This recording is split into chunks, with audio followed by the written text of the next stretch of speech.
A new government in Pakistan has raised hopes for the families of victims of US drone attacks in the country's tribal regions. They are now urging the new administration to stop the strikes. They have also written a letter to the new Pakistani Prime Minister Nawaz Sharif to draw his attention to a court order against the US drone campaign.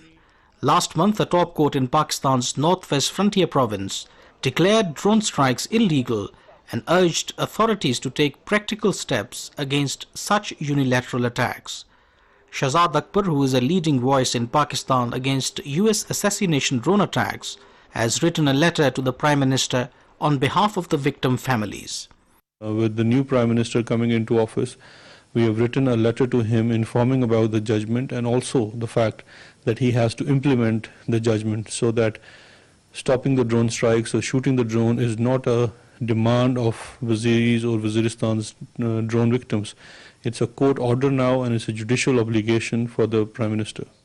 Last week, in his victory speech after his election as Pakistan's new Prime Minister, Sharif demanded an immediate end to the drone attacks.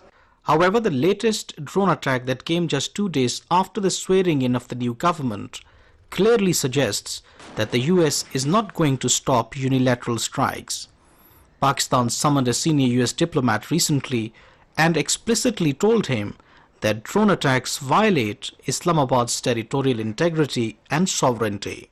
Well, the Prime Minister mentioned to the Foreign Minister our concern about the drone attacks as a violation of our sovereignty and the fact that it is leading to a lot of resentment as well as collateral damage. Obviously, this is an issue that will be taken up at a higher political level with the American authorities.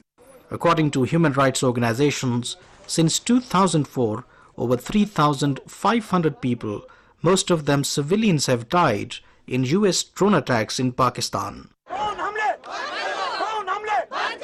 The US drone campaign has been the major source of growing anti-American sentiments in Pakistan. The new Pakistani government says it will take up the issue of drone attacks with the US Secretary of State John Kerry, who is traveling to Islamabad later this month. On the other hand, legal experts say the government of Nawaz Sharif may face contempt charges if it fails to comply with the court ruling against the drone attacks. Kamran Yusuf, Press TV, Islamabad.